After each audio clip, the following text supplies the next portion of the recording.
Hi you, it's me, and I don't know why I would get infuriated by this, but I was listening to Amberlynn Lies talking, and she was talking about after her hysterectomy.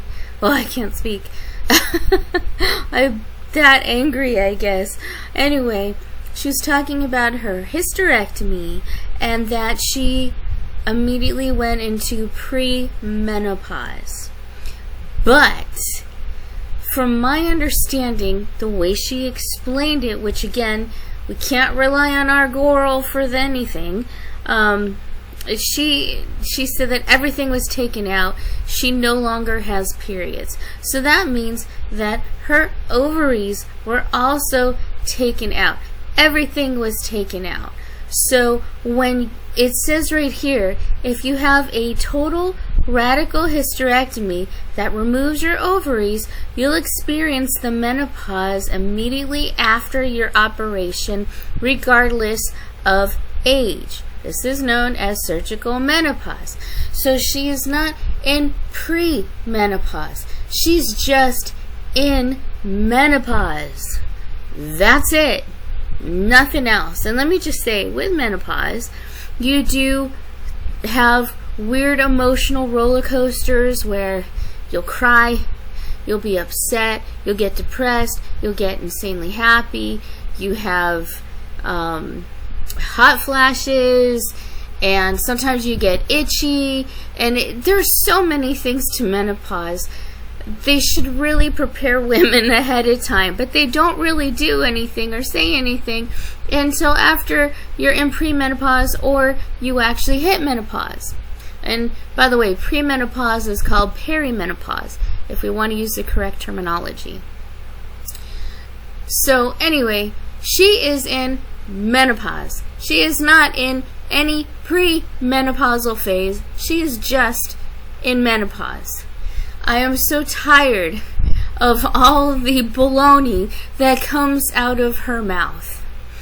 And another thing, if you listen to the things that come out of her mouth, you realize that she's just repeating what everyone else is saying.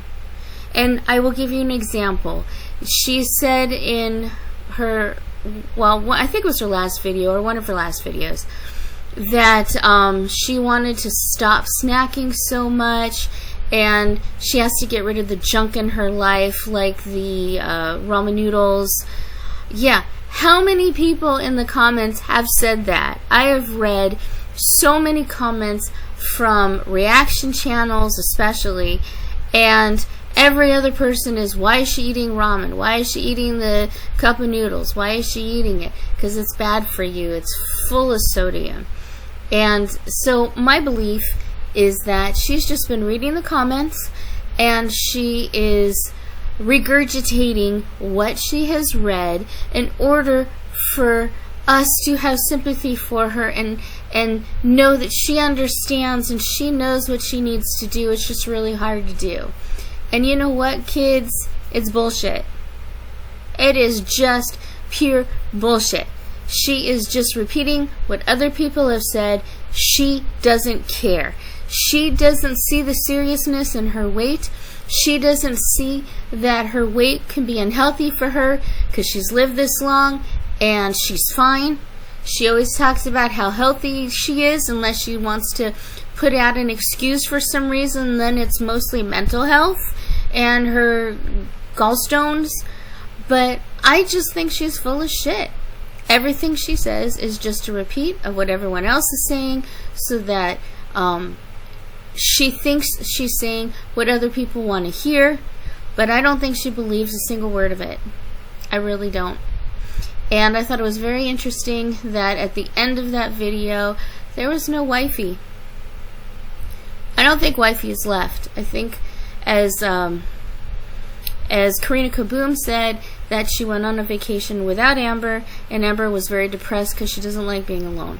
I think that's probably what it was, and I think that's why those 10 days were spent in silence, because she was lonely and she just did whatever she wanted.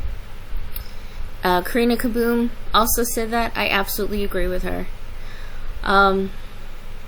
I think Amber is... She just doesn't care. She doesn't care about herself. She doesn't think that anything she's done is wrong. She doesn't even understand how she hurt Chantel with those jokes about sharpening knives the way we like it. Why would she say something like that? If my friend was abused by somebody, I wouldn't make reference to them. I would never talk about them except in private how much I hate them. I think Amber's just a disgusting human being as it stands. She doesn't care about anybody but herself, and she doesn't even truly care about herself because she doesn't seem to understand that she's harming herself by being 500 pounds or close to 500 pounds, whatever she is. Who cares? I don't care at this point. All I care is, would I like to see her lose weight? Sure. Would I like to see her get healthy? Sure. I would like to see a smug Lynn at a better weight, being smug and talking about how great she is because she lost this weight and she wants to influence people. She's never going to get to that, in my opinion. She just isn't. Would I like to see it? Yes. I'd still hate her, or, well, dislike her a lot. I don't know, hate is kind of a strong word. I would still dislike her immensely. But I'd still like to see it. I'd still like to see her healthy. But I don't think she's ever going to get healthy. And it's really unfortunate because it's going to take her by surprise. One day, she's just suddenly going to be sick. One day, she's just suddenly going to end up in a hospital. And let me tell you, what kind of life is it when you are sitting at home and you have to have oxygen and you can't really do much, you can barely breathe? Is she still going to be happy and giggling and spending fortune on junk and eating a bunch of junk as well? Because that's what happens with most people. It hits them suddenly. They don't expect it. And bad things happen. And you don't always die. Sometimes you live a while in incredible, immense pain and miserable. And she just doesn't see that. She really has the brain of a young teenager who doesn't understand about the world. And it just seems very strange that she wouldn't understand anything, considering the terrible childhood upbringing that she said she had. You would think she'd understand a little bit more. But she doesn't. It's just going to hit her like a freight train, and she's going to be shocked and surprised. And I think that's sad. I like to see her carry on, but as it stands, she just doesn't care. And that's it. Anyway, that's all I got to say.